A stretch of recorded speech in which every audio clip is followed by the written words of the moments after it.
সুপ্রিয় দর্শক, আসসালামু আলাইকুম। দেশে কিংবা দেশের বাইরে যে যেখান থেকে আমাদের সঙ্গে যুক্ত হয়েছেন সকলকেই পবিত্র রামাদানুল কারিমের শুভেচ্ছা জানিয়ে শুরু করছি আপনাদের প্রিয় চ্যানেল প্যানভিশন টিভির স্বাস্থ্য বিষয়ক সরাসরি নিয়মিত আয়োজন শরীর ও মন অনুষ্ঠান। দর্শক, আমরা আজকে কথা বলবো একটি অত্যন্ত গুরুত্বপূর্ণ বিষয় নিয়ে। আমাদের আজকের আলোচনার বিষয় স্বরভঙ্গ, কারণ ও প্রতিকার। দর্শক, এ বিষয়ে আলোচনা করবার জন্য আজ আমাদের সাথে স্টুডিওতে উপস্থিত রয়েছেন একজন বিশিষ্ট ইএনটি বা নাক কান গলা রোগ বিশেষজ্ঞ। দর্শক, আজকের অতিথির সঙ্গে আপনাদের পরিচয় করিয়ে দেই। আমাদের আজকের অতিথি ডাক্তার মোহাম্মদ ফখরুল আলম, যিনি সহযোগী অধ্যাপক ও বিভাগীয় প্রধান হিসেবে কর্মরত রয়েছেন জয়নুল হক শিকদার উইমেন্স মেডিকেল কলেজ, ঢাকায়। আসসালামু আলাইকুম। ওয়ালাইকুম আসসালাম। কেমন আছেন আপনি? আলহামদুলিল্লাহ। আপনাকে প্যানভিশন স্টুডিওতে আন্তরিক শুভেচ্ছা। ধন্যবাদ আপনাদের দর্শক। সুপ্রিয় দর্শক, অনুষ্ঠানটি প্যানভিশন টিভিতে, প্যানভিশন টিভির অফিসিয়াল ফেসবুক পেজ এবং ইউটিউব থেকে সরাসরি সম্প্রচারিত হচ্ছে। দর্শক, আমাদের আজকের আলোচনার প্রাসঙ্গিক কোনো প্রশ্ন থাকলে আপনার স্ক্রলে দেখানো নাম্বারটিতে ফোন করার মাধ্যমে সরাসরি প্রশ্ন করতে পারেন, অথবা ফেসবুক এবং ইউটিউবে কমেন্ট করার মাধ্যমেও আপনারা আপনাদের প্রশ্ন, অনুভূতি কিংবা মতামত জানাতে পারেন। দর্শক, আসুন আমরা আমাদের আজকের গুরুত্বপূর্ণ আলোচনা শুরু করি। আপনি নাক কান গলা রোগী থেকে থাকেন এবং অনেক মানুষের সেবা দিয়ে যাচ্ছেন, এজন্য আপনাকে আন্তরিকভাবে ধন্যবাদ এবং শুভেচ্ছা জানাচ্ছি। আমরা আজকে আপনার সাথে কথা বলবো আমাদের গলার একটি কমন সমস্যা। অনেকেই এই সমস্যার মধ্য দিয়ে যেতে হয় বা পরিবারের সদস্যরা এরকম সমস্যায় আক্রান্ত হন। সেটি হচ্ছে স্বরভঙ্গ। কণ্ঠস্বর আল্লাহর দেয়া একটি বিশেষ নিয়ামত। সেই কণ্ঠস্বরের কোনো ধরনের পরিবর্তন কিংবা যেটাকে আমরা স্বরভঙ্গ বলি, কণ্ঠস্বর ভেঙে যাওয়া, ভালো মতো কথা বলতে না পারা, এটি সত্যিকার অর্থে অনেক বিব্রতকর, বিড়ম্বনার এবং একটা অসহায়ত্বেরও কারণ বটে। তো আমরা আজকে এটা নিয়ে কথা বলতে চাই আপনার সাথে, এর কারণ এবং প্রতিকারগুলো নিয়ে আপনার সাথে কথা বলতে চাই। শুরুতেই আপনি আমাদেরকে বলবেন যে স্বরভঙ্গ বলতে আসলে কি বোঝায়? স্বরভঙ্গ বলতে আসলে আমরা বুঝি আমাদের কণ্ঠস্বর, স্বরযন্ত্র নামে একটা যন্ত্র আছে, ল্যারিংস, এর মধ্যে ভোকাল কর্ড একটা তন্তু থাকে ভি শেপে, এটা স্বরযন্ত্র হিসেবে পরিচিত। এই এই স্বরযন্ত্র যখন ভাইব্রেশন হয় তখন আমাদের কথার উৎপত্তি হয় এবং সেই কথা বিভিন্ন মাধ্যমে ছড়িয়ে যায় অন্যের কানে আমরা শুনি। তার মানে কণ্ঠস্বরের কণ্ঠনালীর বা স্বরযন্ত্রের ভাইব্রেশনের মাধ্যমে বা কম্পনের ফলে যে শব্দ উৎপন্ন হয়, সে উৎপন্ন শব্দেই আমরা কথা আকারে শুনি। কোনো কারণে যদি এই স্বরযন্ত্রে প্রদাহ হয় তখন সেক্ষেত্রে গলার যে স্বাভাবিক কথা বলার প্রক্রিয়া যেটা, সেটা ব্যাহত হয়, তাকে আমরা স্বরভঙ্গ বলি। যেমন গলা ভঙ্গে যাওয়া, গলা ফেস ফেস করা, তারপরে ঠিকমতো কথা উচ্চারিত না হওয়া, এটাই আসলে স্বরভঙ্গ। জি, আমরা বুঝতে পারলাম। আসলে তার মানে স্বরভঙ্গ বলতে স্বাভাবিক যে কথা বলার ধরন, এটার পরিবর্তন হয়ে যাওয়া, যে কোনো ফরম্যাটেই হতে পারে, সেটাকে আমরা স্বরভঙ্গ বলে জেনে থাকি। তো একজন সুস্থ মানুষ, স্বাভাবিক মানুষ, যিনি নিয়মিতই কথা বলে চলেন, হঠাৎ করে তার কণ্ঠস্বর ভেঙে গেছে বা স্বরভঙ্গ হয়েছে, কারণগুলো কি কি হতে পারে? জি, প্রথমত কারণ স্বরভঙ্গে যে কোনো প্রদাহ হলে বা ইনফেকশন হলে, ভাইরাস বা ব্যাকটেরিয়া দ্বারা যখন স্বরভঙ্গ আক্রান্ত হয় বা স্বরযন্ত্র যখন আক্রান্ত হয়, তখন সেক্ষেত্রে স্বরভঙ্গ হতে পারে। যেমন আমরা তাকে ল্যারিঞ্জাইটিস বলি, অ্যাকিউট ল্যারিঞ্জাইটিস বা ক্রনিক ল্যারিঞ্জাইটিস। এটা আর সবচেয়ে মোস্ট কমন কারণ যেটা আমাদের সমাজে প্রচলিত বা আমাদের, সেটা হচ্ছে কথার অতিরিক্ত ব্যবহার বা স্বরযন্ত্রের অতিরিক্ত ব্যবহার। যেমন আমরা যদি excessive use of vocal cord বা ভয়েস বক্স বলি, সেটা কি? সেটা হচ্ছে যে যেমন অনেক নর্মাল যে স্বাভাবিক কথাবার্তা, এটা বলা হচ্ছে যদি আমরা অনেক বেশি কথা বলে ফেলি, প্রয়োজনে বেশি কথা বলে ফেলি, বা হচ্ছে অনেক জোরে উচ্চস্বরে অনেক দীর্ঘক্ষণ যদি আমাদের কথা বলা হয়ে থাকে, সেক্ষেত্রে স্বরভঙ্গ। যারা বেশি বক্তৃতা দেন বা এক্ষেত্রে ঝুঁকির গ্রুপ হচ্ছে যারা হচ্ছে মেইনলি টিচার, শিক্ষক যারা দীর্ঘক্ষণ, যাদের হচ্ছে ক্লাসে লেকচার নিতে হয় বা কোচিংয়ে পড়াতে হয় বা টিচিং প্রফেশনে, এরা, তারপরে পলিটিশিয়ান যাদের অনেক উচ্চস্বরে বক্তৃতা দিতে হয়, এরা গ্রুপ ভার্নেবল। আর ক্যানভাসার, রাস্তায় যারা হকার, নিয়মিত এটা সেটা কথা বলে, অথবা মুদির দোকানদার, অথবা যারা হচ্ছে প্রচুর কথা বলতে হয় কাস্টমারদের সাথে।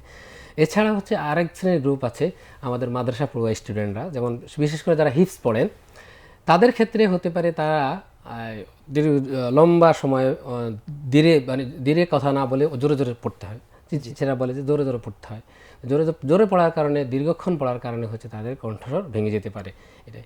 এছাড়াও কণ্ঠ নালী স্বরের বা কণ্ঠ স্বরযন্ত্রের ভিতর বা ভোকাল কর্ড, যেটা ভোকাল কর্ডে ছোট ছোট টিউমার বা পলিপ, হ্যাঁ, এগুলো হয়ে অনেক সময় স্বরভঙ্গ হতে পারে। তাছাড়া একটা জটিল রোগ যেমন ক্যান্সার, অনেক সময় স্বরভঙ্গের ভিতরে, স্বরযন্ত্রের ভিতর ক্যান্সার হয়ে স্বরভঙ্গ হতে পারে। তাছাড়াও দীর্ঘদিন ধরে ধূমপান করলে বা অনেক ক্রনিক বিভিন্ন ডিজিজের কারণে, অনেক সময় অজানা কারণেও স্বরভঙ্গ হতে পারে। পরিবেশের আবহাওয়ার তাপমাত্রার পার্থক্যের কারণে, ঠান্ডা বা গরম এগুলোর কারণে কি এরকম এটাও সম্পর্ক হতে পারে। আছে? সাধারণত আমরা তো মেইন আমাদের স্বরযন্ত্র যেটা, ভোকাল কর্ড বা ল্যারিংস যেটা, সেটা হচ্ছে স্বর উৎপন্নের কারণ। এছাড়াও স্বরের ক্ষেত্রে আমাদের অনেকগুলো সহায়ক অর্গান আছে, যেমন হচ্ছে লাংস, ফুসফুস।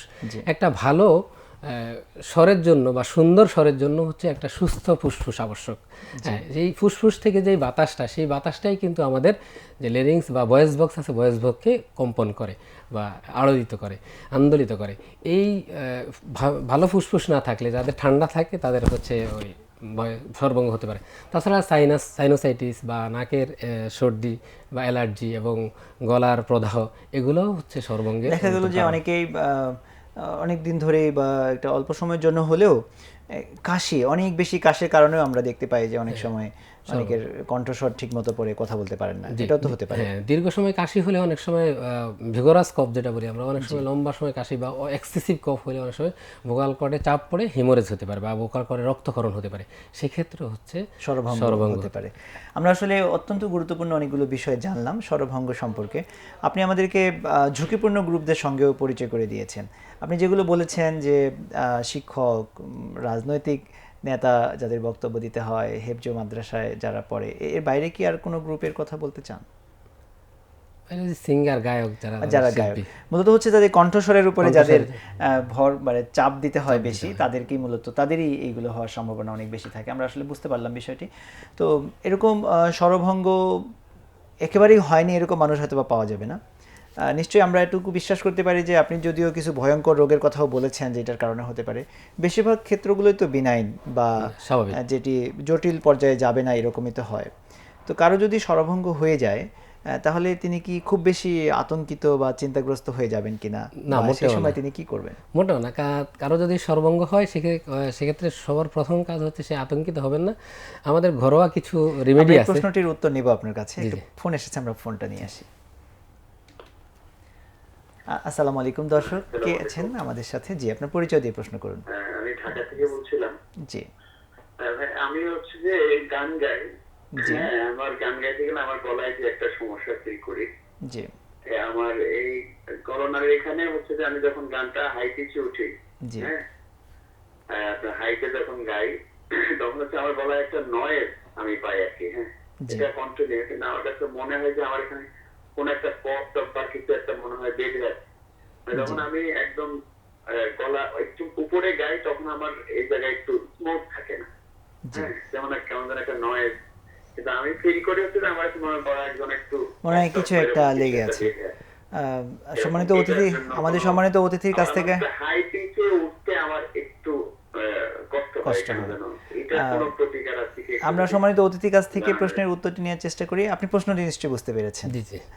আচ্ছা, তাহলে দর্শক, আমরা আমাদের অতিথির কাছ থেকে উত্তরটি নিচ্ছি। জি, এটা হচ্ছে আসলে ওই হাই পিচে তার সমস্যা যেটা বললো, তখন গলা কণ্ঠটা ভেঙে যায়। এক্ষেত্রে আমাদের এক্ষেত্রেও আমাদের ভয়েস রেস্টের একটু প্রয়োজন আছে। সেক্ষেত্রে হচ্ছে গানের যে ফ্রিকোয়েন্সি বা আমরা যে প্রচুর গান গাই, সেক্ষেত্রে কমিয়ে দিতে হবে, কমিয়ে একটু হালকা রেস্ট নিতে হবে। আর হচ্ছে উচ্চাঙ্গ যে সঙ্গীতগুলো, সেগুলো একটু পরিহার করতে হবে। তাছাড়া তখন আমাদের হোম রেমেডি যেগুলো, যে আমরা স্টিম ইনহেলেশন বা হচ্ছে গরম পানির বাষ্প নেওয়া, এটা করতে পারি। আর এই গানের বাইরে যে স্বাভাবিক কথাবার্তা, এই কথাবার্তাগুলো আমাদের কমে দিতে হবে, মানে কিছু হলেও আমাদের ভয়েসটা যেন রেস্ট হয় এই যন্ত্রটা। আচ্ছা, আর উনি আরেকটা কথা বলেছেন যে অনেক সময় ওনার মনে হয় যে ওনার গলায় কিছু একটা আটকে আছে বা এক্সট্রা কিছু একটা মনে হচ্ছে, এটার জন্য তার কিছু করণীয় আছে কিনা? না, অবশ্যই করণীয় আছে। এই ক্ষেত্রে ওনার উচিত হচ্ছে একজন নাক কান গলা বিশেষজ্ঞ ডক্টরের পরামর্শ নেওয়া। সেক্ষেত্রে উনি দেখবেন তার মানে ষড়যন্ত্রের আশেপাশে যে স্ট্রাকচার, যে ফেরিংস, লেরিংস, টনসিল, এই সমস্ত জায়গায় কোনো প্রদাহ আছে কিনা, সেই প্রদাহের কারণে কোনো দীর্ঘ মানে এই জিনিসটাতে উদ্বিগ্ন না হয়ে সেটা আসলে ভালো মতো দেখার একটা ব্যাপার আছে, চিকিৎসকের মাধ্যমে সেই জায়গাটা দেখে কোনো এক্সট্রা কোনো কিছু আছে কিনা সেটা আইডেন্টিফাই করে সেই অনুযায়ী ব্যবস্থা নেওয়া। দর্শক, আশা করি আপনার প্রশ্নের উত্তরটি আপনি পেয়েছেন। আমরা এই বিষয়টি নিয়ে কথা বলছিলাম যে এরকম স্বরভঙ্গ কারো হয়ে গেলে তিনি আতঙ্কিত হবেন কিনা, চিন্তিত হবেন কিনা, এবং তিনি আসলে ওই সময়টাতে কি করবেন। জি, কারো যদি এরকম হয় তাহলে তিনি কি করবেন, স্বরভঙ্গ যদি কারো হয়? জি, স্বরভঙ্গ যখন হয় তখন আমাদের সাধারণত হোম রেমেডি যেটা আমরা ঘরোয়া পদ্ধতি চিকিৎসা সেগুলো আগে নিব। যেমন সেক্ষেত্রে সবার কথা হচ্ছে আমার যেহেতু স্বরভঙ্গ হয়েছে বেশি কথা বলার কারণে বা স্বরে বেশি চাপ থাকার কারণে, এই জন্য হচ্ছে সবার আগে আমাদের কণ্ঠকে বিশ্রাম দিতে হবে। এটাকে আমরা বলি ভয়েস রেস্ট। হ্যাঁ, মানে আপনি কথা কম বলবেন বা আস্তে কথা বলবেন, জোরে কথা বলবেন না, একদম প্রয়োজন ছাড়া অতিরিক্ত কথা বলবেন না। তাহলে এই আমাদের প্রথম কাজ হবে হচ্ছে আমাদের ভয়েস রেস্টটা বা কথা বলা কমিয়ে দেওয়া। সেকেন্ড রেমেডি যেটা আমরা গরম পানির বাষ্প যেটা ভাপটা নিতে পারি, এটা হচ্ছে আমাদের ভোকাল কর্ডের যে হাইড্রেশন সেটা মেনটেন করে বা ভয়েস বক্সেরকে হাইড্রেশন মেনটেন করে ওর স্বাভাবিক কথা বলার শক্তি ফিরিয়ে আনে। সেই জন্য হচ্ছে গরম পানির বাষ্প নেওয়া যেতে পারে, শুধু গরম পানির বাষ্প নেওয়া যেতে পারে, অথবা 1-2 দানা মেন্থল নিয়ে মেন্থলের বাষ্প নেওয়া যেতে পারে। আর কারো যদি ধূমপান করার অভ্যাস থাকে সেক্ষেত্রে ধূমপান পরিহার করতে হবে, বা অ্যালকোহল ওর অভ্যাস থাকলে সেটা পরিহার করতে হবে। আর বেশি পানি খেতে হবে, প্রচুর পানি খেতে হবে। পানি খেলে হয় কি, ওই ভোকাল কর্ডের যে স্বাভাবিক যে হাইড্রেশন সেটা মেনটেন হয়। সেক্ষেত্রে কি ঠান্ডা পানি গরম পানি এরকম কোনো ব্যাপার আছে? ঠান্ডা পানি গরম পানি যদি আশেপাশে গলা স্বরভঙ্গ বা সাথে আশেপাশে গলা ব্যথা থাকে তাহলে একটু গরম পানি, কুসুম গরম পানি খাওয়া শ্রেয়। আর কুসুম গরম পানি যদি না পাওয়া যায় তাহলে স্বাভাবিক পানি খেলেও হবে, তবে ঠান্ডা অ্যাভয়েড করা ভালো, ঠান্ডা পানি অ্যাভয়েড করা ভালো। আর সেক্ষেত্রে আমরা অনেক সময় অতিরিক্ত তেল, ভাজা পোড়া, মশলা জাতীয় খাবার বেশি খাই, যেমন এই রমজানেও আমরা খাই। এই ক্ষেত্রে যাদের স্বরভঙ্গ হচ্ছে তাদের ক্ষেত্রে পরামর্শ থাকবে যে অতিরিক্ত তৈলযুক্ত খাবার, মশলাযুক্ত খাবার এবং ঝালযুক্ত খাবার এড়িয়ে চলা। ঠিক আছে, এগুলো অনেক সময় অ্যাসিডিটি হয়, অ্যাসিড রিফ্লেক্স হয়, হচ্ছে স্বরভঙ্গ হতে পারে। সেটার একটা হোম রেমেডির কথা আপনি বললেন। তো এই স্বরভঙ্গ যদি কারো হয়ে থাকে সেটার জন্য আসলে চিকিৎসকের কাছে যাওয়ার প্রয়োজন আছে কিনা, হলে কোন প্রেক্ষাপটে বা কোন অবস্থায় গেলে তারা চিকিৎসকের শরণাপন্ন হবেন? প্রথমত আমরা হোম রেমেডি নেওয়ার পরও যদি 1-2 সপ্তাহ, আমাদের বইপত্রে বলা হচ্ছে 2 সপ্তাহ যে টানা যাদের স্বরভঙ্গ থাকে তাদের ক্ষেত্রে অবশ্যই চিকিৎসকের পরামর্শ নিতে হবে। তাছাড়া 2 সপ্তাহ না, অল্প সময়ে স্বরভঙ্গের সাথে যদি গলা ব্যথা থাকে বা প্রচণ্ড কাশি থাকে বা গলা দিয়ে রক্ত আসে এমন কোনো ধরনের থাকে, বা কথা কোনোভাবে প্রডিউস হচ্ছে না, একদম টোটাল অ্যাফোনিয়া বলি, কোনো শব্দই উৎপন্ন হচ্ছে না, হ্যাঁ, তখন সেক্ষেত্রে অতি দ্রুত চিকিৎসকের পরামর্শ নেওয়া উচিত। জি, অনেক ধন্যবাদ জানাচ্ছি আপনাকে। আমরা আসলে স্বরভঙ্গ সম্পর্কে প্রাথমিক তথ্য এবং পরামর্শগুলো আপনার কাছ থেকে পেলাম। আমরা এতটুকু নিশ্চিন্ত হলাম যে তাহলে স্বরভঙ্গ হলে আসলে খুব বেশি চিন্তিত বা আতঙ্কিত হয়ে পড়ার কোনো কারণ নেই। তো যারা আপনি যে কিছু বিষয় বললেন যে যখন চিকিৎসকের কাছে যাওয়া হবে, তো এটা যে স্বরভঙ্গ কী কারণে হচ্ছে, এটা রোগ নির্ণয়ের জন্য আসলে বিশেষ কি পদ্ধতি আছে? জি, চিকিৎসকের কাছে গেলে চিকিৎসক সবার প্রথমে যেটা করেন বা আমরা যেটা করি সেটা হচ্ছে হিস্ট্রি। হ্যাঁ, মানে হচ্ছে আপনাকে কিছু প্রশ্ন মাধ্যমে, বা আপনার কতদিন ধরে স্বরভঙ্গ বা কীভাবে হলো স্বরভঙ্গ, কোনো অন্য জটিলতা আছে কিনা, চিকিৎসা এই হিস্ট্রি নিয়ে আমরা অনেকটা ক্লিনিক্যাল ডায়াগনোসিস বুঝতে পারি।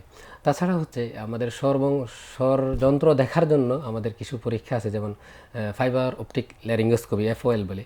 FOL ল্যারিঙ্গোস্কোপি ক্যামেরার মাধ্যমে আমরা ভিতরে দেখি যে স্বরের কম্পনগুলো কেমন, স্বরযন্ত্র দুইটা একসাথে মিলছে কিনা কথা বলার সময়, বা কোনো ছোট গোটা আছে কিনা, বা কোনো রক্তক্ষরণ ওখানে আছে কিনা, বা জটিল কোনো রোগ আছে কিনা, এটা সব ক্যামেরার মাধ্যমে দেখা যায়। বা ভিডিও ল্যারিঙ্গোস্কোপি আমরা বলি, ভিডিও ল্যারিঙ্গোস্কোপির মাধ্যমে বা স্ট্রোবোস্কোপির মাধ্যমে কম্পন বোঝা যায় সব ধরনের। তো এই সমস্ত পরীক্ষাগুলোর মাধ্যমে একজন চিকিৎসক বা একজন বিশেষজ্ঞ ডক্টর উনি সহজেই স্বরভঙ্গের কারণ কি সেটা নির্ণয় করতে পারেন। আপনি স্বরভঙ্গের কারণগুলোর মধ্যে একটা গুরুত্বপূর্ণ কারণ বলেছেন যে কণ্ঠ যেখানে তৈরি তৈরি হচ্ছে আমাদের স্বরযন্ত্র যেটা, সেখানে যদি কোনো টিউমার হয়, এবং আপনি ক্যান্সার শব্দটি উচ্চারণ করেছেন, আমাদের দর্শকেরা অনেকেই আতঙ্কগ্রস্ত হয়ে পড়তে পারেন। তো সেই প্রেক্ষাপটে নিশ্চয়ই আমরা এখন বুঝতে পেরেছি যে টিউমার বা ক্যান্সারও স্বরভঙ্গের কারণ হতে পারে। তো সেটা কিভাবে নিশ্চিন্ত হওয়া যায় যে এটা আসলে ক্যান্সারের কারণে হয়নি বা ক্যান্সারের কারণে হয়েছে, সেটা কিভাবে নিশ্চিত হন? এক্ষেত্রে হচ্ছে আমরা যে পরীক্ষার কথা বললাম যে ফাইবার অপটিক লেরিঙ্গোস্কোপি করলে আমরা বুঝতে পারি যে ওখানে কোনো টিউমার আছে কিনা বা ক্যান্সারের কোনো লক্ষণ আছে কিনা। অনেক সময় ছোট টিউমার বা আমরা যখন মনে করি যে তার ক্যান্সার হতে পারে, হ্যাঁ, এক্ষেত্রে রিস্ক গ্রুপ হচ্ছে যারা দীর্ঘদিন স্মোকার, দীর্ঘদিন যারা ধূমপান করেন, হ্যাঁ, তাদের ক্ষেত্রে এই রোগটা বেশি হয়, যে ওই কণ্ঠনালীতে ক্যান্সার বা টিউমারের কথা। তখন এই ক্ষেত্রে আমরা ওই ভিডিও লেরিঙ্গোস্কোপি করে দেখি, এবং অনেক ক্ষেত্রে আমরা ওখান থেকে মাংস বা বায়োপসি নিয়ে তখন আমরা যদি কোনো টিউমার বা গ্রোথ পাওয়া যায়, আপনারা সেখান থেকে মাংস নিয়ে পরে পরীক্ষা করে নিশ্চিত হওয়া যায়। তো আমরা মোটামুটি বুঝতে পারলাম যে স্বরভঙ্গর কারণগুলো এবং এটার জটিল কোনো কারণ আছে কিনা সেটা নির্ণয়ের পদ্ধতিগুলো আপনি আমাদেরকে জানালেন। এর চিকিৎসা সম্পর্কে যদি আমাদেরকে একটু বলতেন, যে স্বরভঙ্গের একটা হচ্ছে যে যদি টিউমার বা ক্যান্সারজনিত কারণে হয় সেটার একটা চিকিৎসা পদ্ধতি, বা স্বাভাবিক কারণে যদি হয় এই চিকিৎসা পদ্ধতিগুলো আসলে কি কি স্বরভঙ্গের? যে সবার আগে আসি স্বাভাবিক যে প্রক্রিয়া আছে, আমরা হোম রেমেডির কথা বললাম যে ঘরোয়া পদ্ধতিতে আমরা কিভাবে কাজ করব। তারপর হচ্ছে আমরা চিকিৎসকের কাছে আসব। চিকিৎসকের কাছে আসলে আমরা কিছু পথ্য দিই। পথ্য দেওয়ার মাধ্যমে যেমন অ্যান্টিহিস্টামিন, তারপর হচ্ছে অ্যান্টি আলসারেন্ট, বা হচ্ছে নিয়মকানুন বলে দিই কীভাবে স্বরের যত্ন নিতে হবে। এইভাবে আমরা রোগটা চিকিৎসা করার চেষ্টা করি।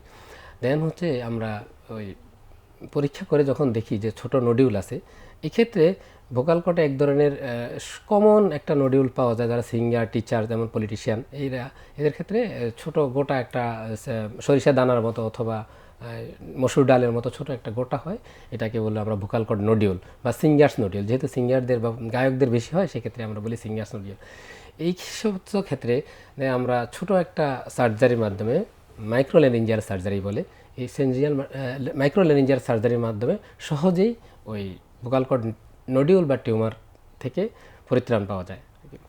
আর যেটা খারাপ রোগ সেটা সম্পর্কে তো বললাম, যে ওখানে আমরা হচ্ছে অজ্ঞান করে আমরা বায়োপসি নেই, বায়োপসি নিয়ে ওখান থেকে পরীক্ষা করা হয়। পরীক্ষা করে যদি খারাপ রোগ বা পাওয়া যায় ক্যান্সার, সেটা হচ্ছে রেয়ার, যদি বললাম ক্যান্সার পাওয়া যায়, সেক্ষেত্রে সেই অনুযায়ী আমরা আমাদের বড় অপারেশন আছে, অপারেশনের মাধ্যমে চিকিৎসা করি। দেন হচ্ছে রেডিওথেরাপি বা কেমোথেরাপি। তাহলে আমরা বুঝতে পারলাম আপনি মাঝখানে একটি সার্জারির কথা যেটা আমাদেরকে বললেন, সার্জারি দরকার তাহলে যদি কোনো টিউমার জনিত কারণে হয়ে থাকে, তখনই এই সার্জারির বিষয়টা আসে। জি জি। আচ্ছা, আমরা আরেকটা বিষয় একটু আপনার কাছ থেকে পরিষ্কার হতে চাই, যে ভোকাল কর্ডের এখানে নার্ভের কোনো ভূমিকা রয়েছে কিনা, স্নায়ু যেটা। আপনি একটা ভালো প্রশ্ন উত্থাপন করছেন।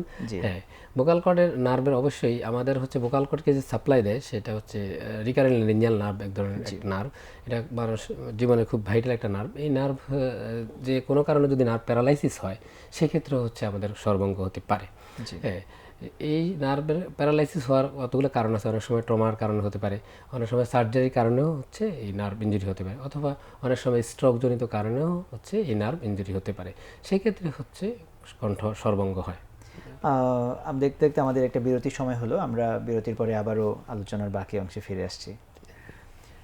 সুপ্রিয় দর্শক, আমাদের আলোচনার সময় হলো একটি বিরতির, আমরা বিরতির পরে আবারও আলোচনায় ফিরে আসছি, ততক্ষণ আমাদের সঙ্গে থাকবেন।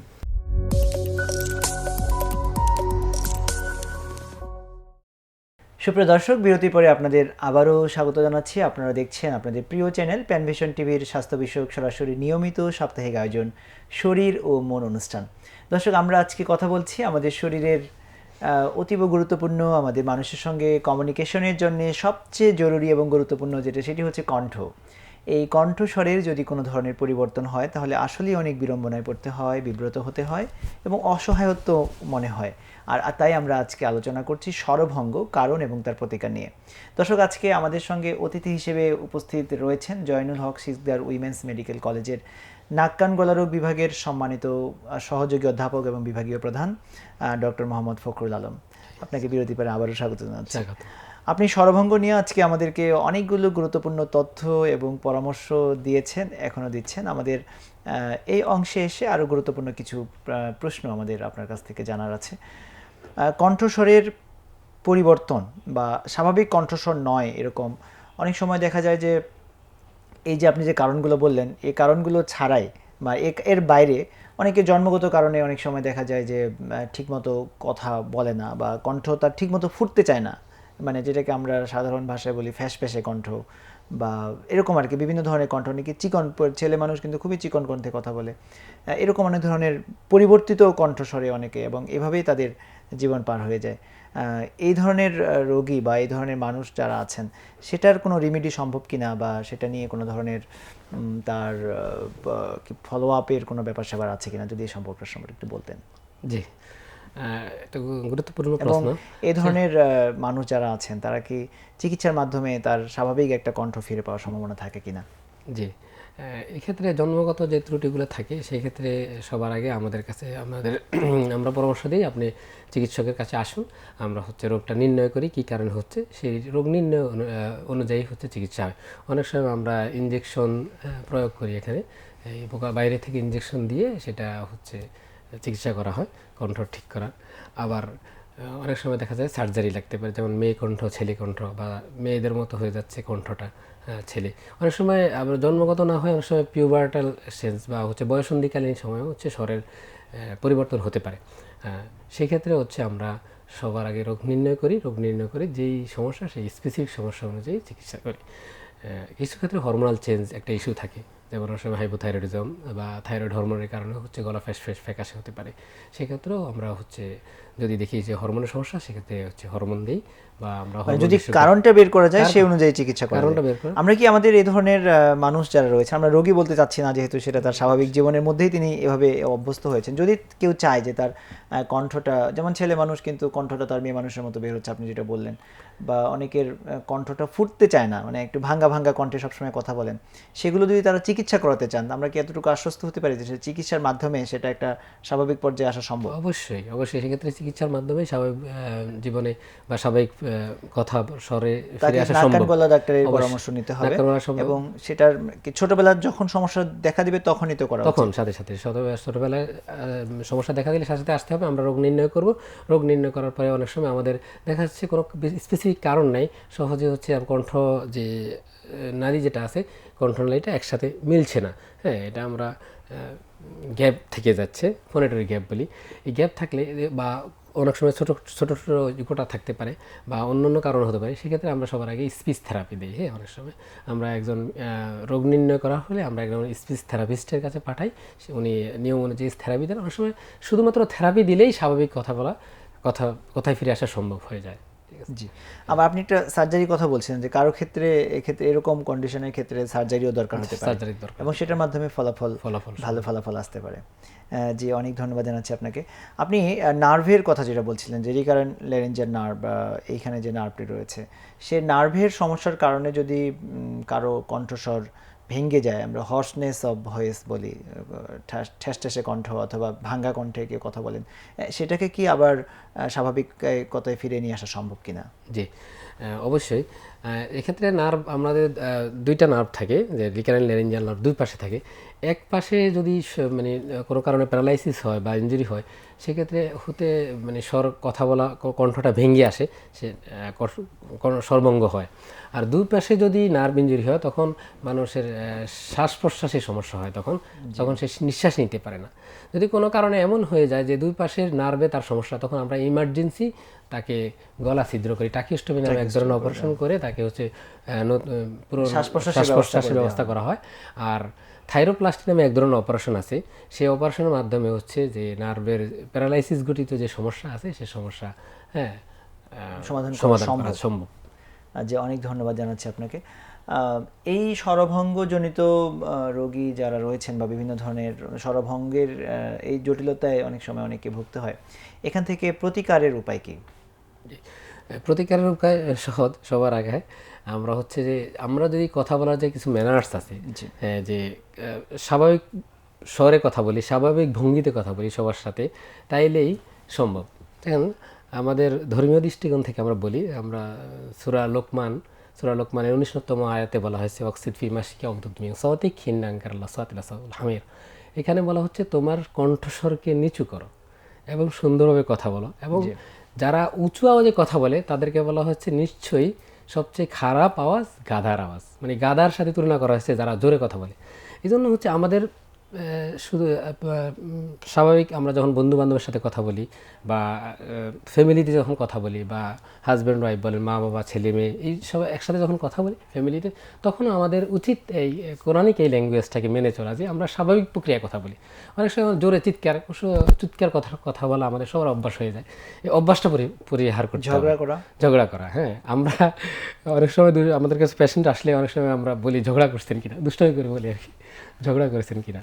তাহলে এই ঝগড়া করা বা মানে স্বাভাবিক যে কথা বলার যে ম্যানার্স আছে, এই ম্যানার্সটা পালন করলে হচ্ছে আসলে সর্বঙ্গ হয় না। আর তাহলে এই ক্ষেত্রে আমাদের মানে এটাই মেনে চলতে হবে যে আমরা স্বাভাবিকভাবে কথা বলবো, অতি জোরে কথা বলবো না, কর্কশ আওয়াজে কথা বলবো না বা ঝগড়া করবো না। আর যারা টিচার্স আছে এবং সিঙ্গার্স আছে তাদেরকে বলবো হচ্ছে এই অতি বেশি কণ্ঠস্বরে বেশি চাপ না পড়ে সেক্ষেত্রে দিয়ে খেয়াল রাখতে হবে। যেমন হচ্ছে টিচার যারা আছে আমরা মাইক্রোফোন ইউজ করতে পারি, বা অনেক সময় অনেক স্কুল কলেজে আছে যে তারা হচ্ছে নাই, হ্যাঁ, যারা হচ্ছে চিৎকার দিয়ে, অনেক 30-40 জন স্টুডেন্ট আছে, চিৎকার দিয়ে আমরা কথা বলছি। তো চিৎকার দিয়ে কথা না বলি আমরা, সেই ক্ষেত্রে মাইক্রোফোন ইউজ করতে পারি। বা গায়ক যারা আছেন তাদেরকে বলবো যে বেশি মানে গানের একটা গান থেকে আরেকটা গানের মধ্যে একটু গ্যাপ দেওয়া উচিত। যে অনেক সময় যে টানা গান করে যাচ্ছি আমরা, হ্যাঁ, সব প্রফেশনে সবাই যেমন ব্যস্ততার মধ্যে অবসর প্রয়োজন আছে, এই গানের ক্ষেত্রে কণ্ঠস্বরে অতিরিক্ত চাপ পড়ে সেটাকে নিজের কণ্ঠের যত্ন হিসেবে সেটাকে নিয়ন্ত্রণের চেষ্টা করতে হবে। আর তারপরেও তো আছে যে কিছু কিছু, যেমন কণ্ঠশিল্পী যখন গান করবেন তার গানের সুরের লহরী তো আসলে দর্শকদের কর্ণগহ্বরে পৌঁছাতে হবে। সেক্ষেত্রে প্রয়োজনীয় পরিমাণ মানে সাউন্ড সিস্টেম মাল্টিপ্লায়ার যেটা, সেটা তো ব্যবহার করতে হবে। সেটা নিশ্চিত করলেই অনেকাংশেই তার কণ্ঠের যে উচ্চ যেটা চাপ প্রয়োগ করে যেটা বের করতে হয় সেটা হয়তো বা কিছুটা প্রশমন সম্ভব। আপনি এগুলো বলেছেন। এক্ষেত্রে আরেকটা পরামর্শ থাকবে যে যদি কণ্ঠশিল্পী যারা তাদের কণ্ঠকে স্বাভাবিক রাখার জন্য আগে যে হোম রেমেডিগুলো আছে ঘরোয়া, সেগুলো নিয়মিত ব্যবহার করবেন। আর হচ্ছে তার যদি সমস্যা বেশি হয় আগেই চিকিৎসকের কাছে এসে কিছু মানে পরামর্শ নিয়ে যাবেন যে কি করা যায়, কীভাবে কথা বলা যায়, কী ওষুধ খাবো, কোনো ওষুধের প্রয়োজন আছে কিনা, এটা একটা। আর মাদ্রাসা স্টুডেন্ট যারা হিপস পড়েন তাদেরকে আমরা টিচারদের দৃষ্টি আকর্ষণ এদিক করতে চাই। টিচাররা অনেক সময় স্টুডেন্টকে চাপ প্রয়োগ করতে থাকেন যে অনেক জোরে পড়ো, চিৎকার দিয়ে পড়ো। যেহেতু একটা মানে কথা আছে যে চিৎকার দিয়ে না পড়লে মুখস্থ হয় না, এই ধরনের একটা কথা প্রচলিত আছে। জিনিসটা তা না, আসলে মনোযোগ দিয়ে পড়তে হবে। আমরা যতটুকু জানি যে আপনিও হেফজে পড়েছেন। জি, আমি এটা তো আপনার অভিজ্ঞতা আছে। আপনি সেখান থেকে আমাদের এখনকার ছোট খুদে হাফেজ যারা হতে যাচ্ছে তাদের টিচারদেরকে বলবো যে বেশি জোরে পড়ার জন্য যেন স্টুডেন্টকে বেশি বলা না হয়, যে স্বাভাবিকভাবে পড়ুক, তারা স্বাভাবিকভাবে পড়লে সেই পড়াটা সে চালিয়ে যেতে পারবে। হ্যাঁ, নাহলে হচ্ছে কণ্ঠ যদি একবার ভেঙে যায় তখন কিন্তু সে পড়াটাই চালিয়ে যেতে পারবে না, তখন হাফেজ পড়া থেকে দূরে রাখতে হতে। সেক্ষেত্রে হচ্ছে স্বাভাবিক কণ্ঠে সবাইকে পড়ার পরামর্শ দেওয়া হচ্ছে। জি। আর যাদের ক্ষেত্রে এই যে কারণগুলোর মধ্যে যে যাদের এরকম জটিল রোগজনিত কারণে, টিউমারের কারণে বা ক্যান্সারের কারণে যদি কণ্ঠস্বর ভেঙে যায়, তাদের ক্ষেত্রে কি পরামর্শ? তাদের ক্ষেত্রে হচ্ছে দ্রুত চিকিৎসকের পরামর্শ নিতে হবে। চিকিৎসকের পরামর্শ নিয়ে চিকিৎসক রোগ নির্ণয় করে সেই কারণে চিকিৎসা আগে করতে হবে। আর সবার আগে বলছি, কণ্ঠস্বরের একটা মানে কণ্ঠ ষড়যন্ত্রের সবচেয়ে ভয়ঙ্কর বা যদি শত্রু বলি সেটা হচ্ছে স্মোক। তাহলে ধূমপান পরিহার করতে হবে। এটা আসলে ধূমপান পরিহার করা অতি জরুরি। আসলে যখনই স্বাস্থ্য বিষয়ক কোনো প্রোগ্রাম আমরা করতে যাই, ধূমপান তো অনেকগুলো সমস্যার সঙ্গে জড়িত। ধূমপান পরিহার করা, আপনি যেমন আজকে নাক কান গলার যত্নের অংশ হিসেবে আপনি বললেন যে ধূমপান পরিহার করা। আমরা যেমন বক্ষব্যাধি চিকিৎসকদের সঙ্গে আমরা কথা বলি, তারাও বলেন ফুসফুসের যত্নের জন্য ধূমপান পরিহার করা। একইভাবে আমরা সাইকোলজিস্টের সঙ্গে কথা বললেও কিন্তু তারা বলে যে এটা তার আশপাশের এনভায়রনমেন্টকে প্রভাবিত করে ধূমপান। শিশুদেরকে ক্ষতিগ্রস্ত করে, তাহলে আসলে ধূমপায়ীদের প্রতি আমরা করজোরে মিনতি করতে পারি যে আসলে ধূমপান থেকে বিরত থাকার জন্য। জি, এছাড়াও যে স্ট্রোক, এমআই, জি। তার হচ্ছে এইরকম অনেকগুলো জটিল রোগের কিন্তু হার্ট অ্যাটাক, ধূমপানের সব সঙ্গে জটিল রোগের কারণ সম্পর্কিত হচ্ছে আছে। ধূমপান। জি। এটা আসলে আমরা জানি কিন্তু এবং সামাজিক মানার চেষ্টা করি না। সামাজিক এবং ধর্মীয় দৃষ্টিকোণ থেকেও ধূমপানের চরম নেতিবাচক মানে ইয়া রয়েছে, এটা নির্দেশনা রয়েছে। আশা করি ধূমপায়ীরা সচেতন হবেন। আমাদের একটি ফোন এসেছে, আমরা ফোনটা নিয়ে আসছি। ওয়ালাইকুম আসসালাম। জি দর্শক, আপনার পরিচয় দিয়ে প্রশ্ন করুন। আমার নাম সাইফুল, আমি মকরা থেকে বলছি। জি। আমার প্রশ্ন আছে, যদি ফুটপাতে যে কান পরিষ্কার করি আমরা, এইটা কতটা স্বাস্থ্যসম্মত বা এইটা কোনো সমস্যা হবে কিনা কান পরিষ্কার, বেশি বেশি কান পরিষ্কার করলে? আচ্ছা, ঠিক আছে, আমরা প্রশ্নটি বুঝতে পেরেছি। আমি একটু যুক্ত করি। ধন্যবাদ দর্শক আপনাকে এই প্রশ্নটি করবার জন্য।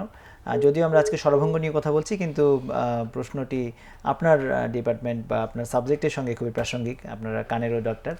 তো উনি যেটা প্রশ্ন করেছেন যে ফুটপাতে অনেক সময় হকাররা সুন্দর করে যত্ন নিয়ে মজা দিয়ে কান পরিষ্কার করে দেয়, এরকম বিজ্ঞাপন অনেকে এতে পা দেন। আবার অনেকেই এমনি রেগুলারই আমরা কান চুলকাতে অভ্যস্ত, কটন বার দিয়ে হোক, বা অনেকে তো বিভিন্ন ধরনের কাঠি দিয়েও কান পরিষ্কার করে। এই বিষয়টা সম্পর্কে আপনার পরামর্শ কি? জি, এটা আসলে আমাদের সোশ্যাল অ্যাওয়ারনেস এই হিসাবে মানে আসা উচিত যে ফুটপাতে আমরা কান পরিষ্কার করি, এটা যখন কান পরিষ্কার করা তখন ভালোই লাগে, কিন্তু আসলে আমাদের কাছে প্রচুর পেশেন্ট আছে, রোগী আসেন এই কানের পর্দা ছিদ্র নিয়ে। এই কী কারণে? এই কান খোঁচানোর কারণে। অনেক মারা অনেক সময় সুন্দর করে কটন বাড দিয়ে কান পরিষ্কার করেন, ওনারা তো জানেন না ডেপথ কতটুকু, কত ভিতরে হচ্ছে, কত কাছে হচ্ছে কানের পর্দাটা। তো সহজেই দেখা যায় কানের পর্দা ইনজুরি হয়, সেক্ষেত্রে কানের পর্দাটা ফেটে যায়, অথবা রক্তক্ষরণ হয়, অথবা কানের নালিতে রক্তক্ষরণ হয়, সেখান থেকে ইনফেকশন হতে পারে। তো সুতরাং কোনোভাবেই এটা করা উচিত না যে ফুটপাতে কান পরিষ্কার করা কোনোভাবেই উচিত না। আর কানে কোনো ধরনের হার্ড ইনস্ট্রুমেন্ট, যেমন ক্লিপ বা কাঠি বা দিয়াশলাইয়ের কাঠি বা অন্য অন্য মেটালস জিনিস বা পিন, এই সমস্ত আলপিন বা অনেক দাঁত খোঁচানোর জিনিস, এগুলা কানে কখনোই কখনোই কানে দেওয়া উচিত না। হ্যাঁ, কটন বাড স্বল্প মাত্রায় ইউজ করা যেতে পারে, সেটা খুব সাবধানতার সাথে, শুধুমাত্র কটন বাডের ক্ষেত্রে হ্যাঁ স্বল্প মাত্রায় ইউজ করা যেতে পারে। তবে কানের যেটা হয় স্বাভাবিক, যদি কারোর কান প্রচুর চুলকায়, সেক্ষেত্রে তাদের দেখতে হবে তার অ্যালার্জির কোনো সমস্যা আছে কিনা। আর অনেক সময় কান চুলকানোটা আমাদের অভ্যাসে পরিণত হয়ে যায়। হ্যাঁ, যে গোসল করে আসলাম বা এখানে কোনো কারে বসে আছি, কানে হাত চলে গেল, বা অভ্যাসটা পরিহার করতে হবে। অনেক সময় অভ্যাস ঠিক রাখলে আবার মানে সেটা কি, আমরা জানি যে কানের ভেতরে ওয়াক্স জমা হয়, এটা একটা স্বাভাবিক প্রক্রিয়া। তো সেই ওয়াক্স কি আসলে ব্যক্তিকে নিজের দায়িত্ব মনে করে এটা বের করা দরকার, নাকি সেটা এমনিতেই বের হয়ে যাওয়ার?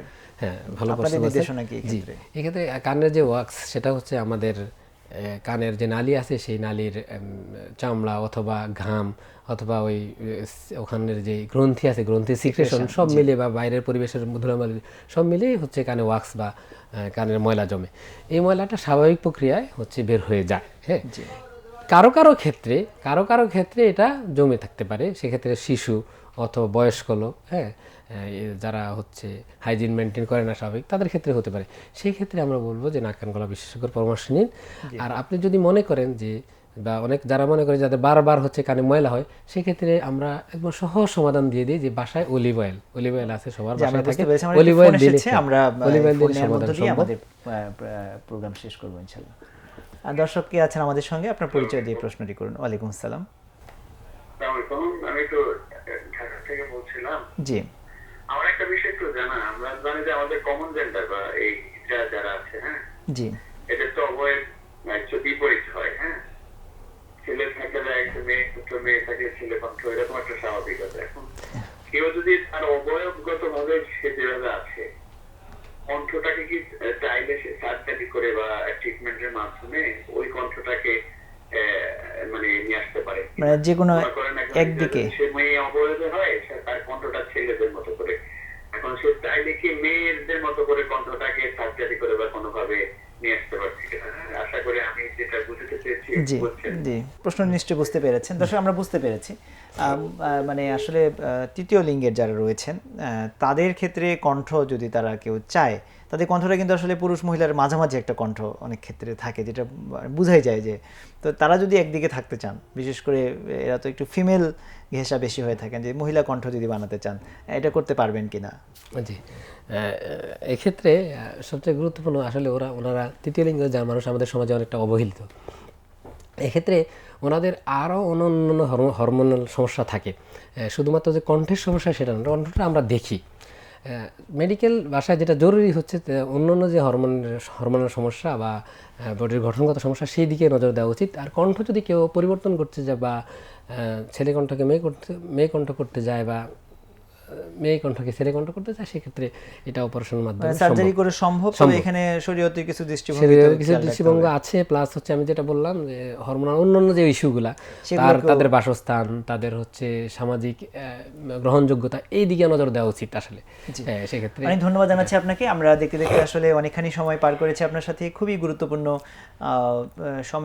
সময় উপযোগী এবং প্রয়োজনীয় পরামর্শগুলো আপনি আমাদেরকে দিচ্ছিলেন, যেগুলোর মাধ্যমে আশা করি আমাদের দর্শকেরা আজকে অনেক উপকৃত হয়েছেন। সর্বশেষ মিনিটে যদি আমাদের দর্শকদের উদ্দেশ্যে আপনি কিছু বলতে চান। জি, দর্শকদের উদ্দেশ্যে আমাদের কথা হচ্ছে, আমরা সর্বঙ্গ হলে আতঙ্কিত না হই, আমাদের ঘরোয়া পদ্ধতি আছে সেটা নেই।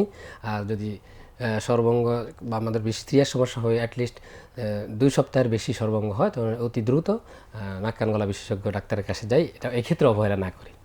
আর শহরের যেগুলা শত্রু সেগুলা থেকে আমরা দূরে থাকি, যেমন ধূমপান বা অতিরিক্ত তেল মশলা জাতীয় খাবার, যাতে দূরে থাকো, বা পানি কম খাওয়া, অনেকের অভ্যাস আছে বেশি করে পানি খাই, বা কথা আস্তে বলি, কথার যে নিয়ম, যে আদব আছে সেই আদব মেনটেন করি। অনেক ধন্যবাদ জানাচ্ছি আপনাকে। আপনার ব্যস্ততার মধ্যে আমাদেরকে এই রমাদান কারিমের শেষ সময়ে এসে আপনি আমাদেরকে সময় দিয়েছেন, এর জন্য আপনাকে ধন্যবাদ। জি, আপনাদেরকে ধন্যবাদ এবং প্যানভিশনকে ধন্যবাদ আমাকে এই মহতি অনুষ্ঠানে আনার জন্য, আর দর্শকদের ধন্যবাদ আমাদের শোনার জন্য। আসসালামু আলাইকুম। সুপ্রিয় দর্শক, আপনাদেরকে আন্তরিক ধন্যবাদ জানাচ্ছি যে আপনারা রমাদানের শেষ সময় এবং আজকের রোজারও দিবসের প্রায় শেষ লগ্নে এসেও ধৈর্য সহকারে আপনারা আমাদের এই অনুষ্ঠান এতক্ষণ দেখলেন, উপভোগ করলেন। আশা করি এখান থেকে আপনারা গুরুত্বপূর্ণ পরামর্শ পেয়েছেন, মানুষের সাথে মানুষের যোগাযোগের এবং নিজের ব্যক্তিত্ব প্রকাশের একটি গুরুত্বপূর্ণ এবং অতীব গুরুত্বপূর্ণ, বলবো যে অতীব জরুরি একটি বিষয় হচ্ছে কণ্ঠস্বর। তো সেই কণ্ঠস্বরের যত্ন এবং কণ্ঠস্বর ভেঙে গেলে কী করণীয় সেটি নিয়ে আমাদের সম্মানিত দর্শক সম্মানিত অতিথি আজকে চমৎকার পরামর্শগুলো দিয়েছেন। আশা করি এই পরামর্শগুলো আপনাদের উপকারে আসবে। দর্শক, শেষ সময়ে আরেকটি আপনাদেরকে শুভেচ্ছা জানাই। আমাদের রমাদান মাসের আমরা একেবারে শেষ পর্যায়ে চলে এসেছি। আপনাদেরকে পবিত্র ঈদ উল ফিতরের অগ্রিম শুভেচ্ছা জানাচ্ছি এবং রমাদানের এই শিক্ষাগুলো আমাদের জীবনে লেগে থাক। সকলকে আন্তরিক শুভেচ্ছা, ভালোবাসা এবং ঈদের আবারও শুভেচ্ছা জানিয়ে শেষ করছি আজকের এই পর্ব। পরবর্তী পর্বে আমরা আবারও মিলিত হব অন্য কোনো একটি বিষয় নিয়ে ইনশাআল্লাহ। আল্লাহ হাফেজ। আসসালামু আলাইকুম।